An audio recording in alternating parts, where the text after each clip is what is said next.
So this is the big change that's happening.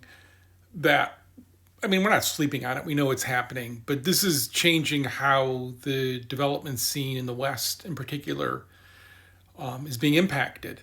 Right. So, like, I had friends who've run projects at Ubisoft who talk about, like, yeah, they have a team of 3,500 people, but they actually talk to 6 people.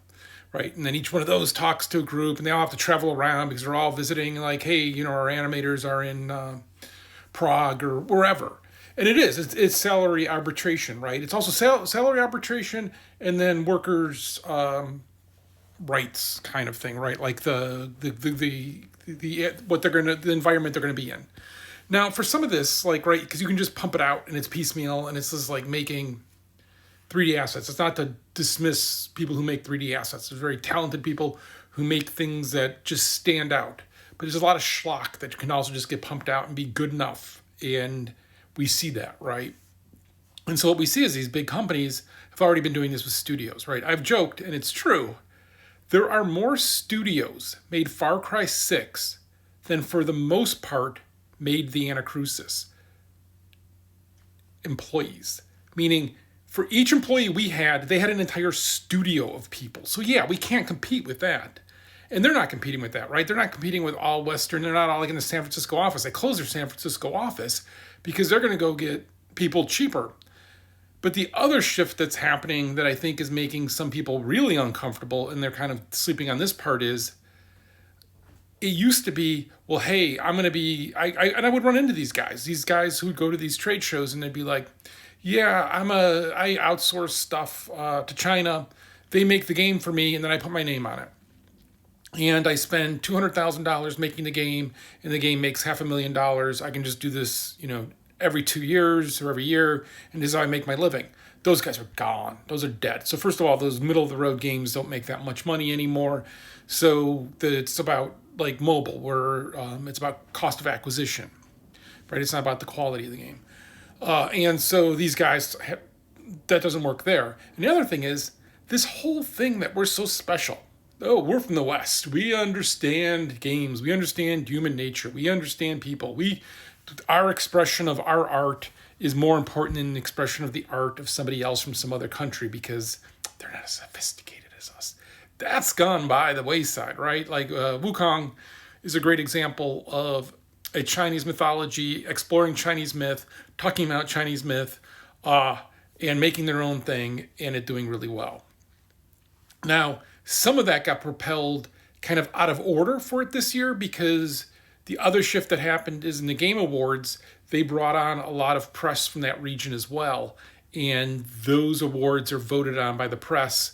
And so that kind of changed the makeup of it, which is not a bad thing. It's an honest reflection of who's playing games, right? But it's also like if you look at something like League of Legends and you say, oh my God, League of Legends is the biggest game in the world. In China, like, how much of the population of people playing it is in China versus in the West? There's still some people play in the West, don't get me wrong, it's not an unpopular game, but the bulk of where the money it makes is in the East. And you see this with things like Supervive, right? Supervive's a little startup, $75 million in funding. They're friends, they're really smart people. They made a really good game, they came out of Riot, and it took off. It was going to be this big hit, and I got people yelling at me in private that, hey, this disproves this whole theory you have, and I'm like, wait. And they're like, well, it's gaining traction. Its numbers are going up. Its numbers aren't going down. Small studios can make big games in competitive fields, and then now it's shrunk, right? And it's holding on, but is that like 2,000 concurrent? Is that enough? I should check. Let me check. They're down to 1,500. But they're also going to be released in China, and that may take off, and that may save them, right? And so that's the kind of the complexity that's in front of people now, is these old ways of thinking about things aren't necessarily true. And so if you go find it someplace, I gave a talk at a Unity event in China, and I was essentially forcing hand to make sure that everybody was adopting OpenXR. Because remember, Unity used to make money by charging platform holders to support their platforms. And Valve was the first person to say, no, we're not going to do that. And then we were trying to get them off of the individual headsets to OpenXR. And So I had to go to a foreign country and say a bunch of words out loud. If you ever wonder what I did for a living. But so I did that. But so then, like, that was literally the point of the talk. And so then I thought, well, I'll fill the talk. And so the rest of the talk, if you ever go find it, there's at least one slide where I'm like, hey, people in China, because I would go to these development places in China where there's super talented, super smart people, and it's like, don't copy the West. Like nobody went to go see Hollywood movies because it mirrored who they were. They went to see Hollywood movies because Hollywood was this cool thing. It was they owned being themselves, right? And so I tried to tell that to an entire country.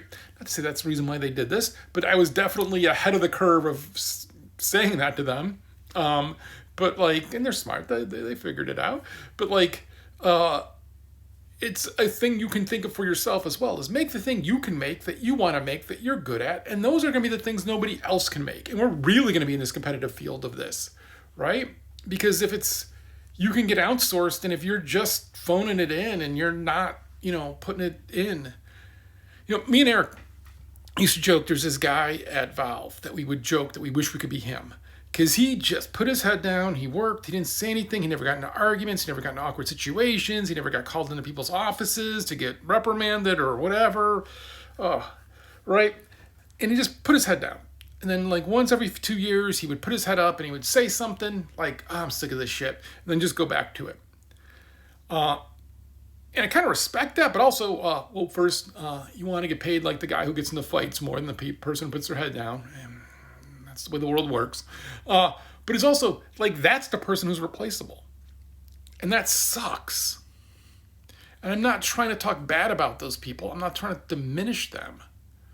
And it isn't like you should make work your life and never have anything but work. But like this arbitrage of salary is a real thing, and it's spreading across. And like, what can you bring? What can you do different? So like here, the little thing I'm making, I decided I wanted to make something single player because I didn't want to have to compete in the noisy multiplayer world where you have to have, a giant concurrent player count, just like I just did. Otherwise, people are going to be like, oh, dead game, whatever. Yeah, it got to me, whatever. Get off my case. But with that, I'm like, what can I do that no one else can? Well, I think I can write funny characters and likable characters.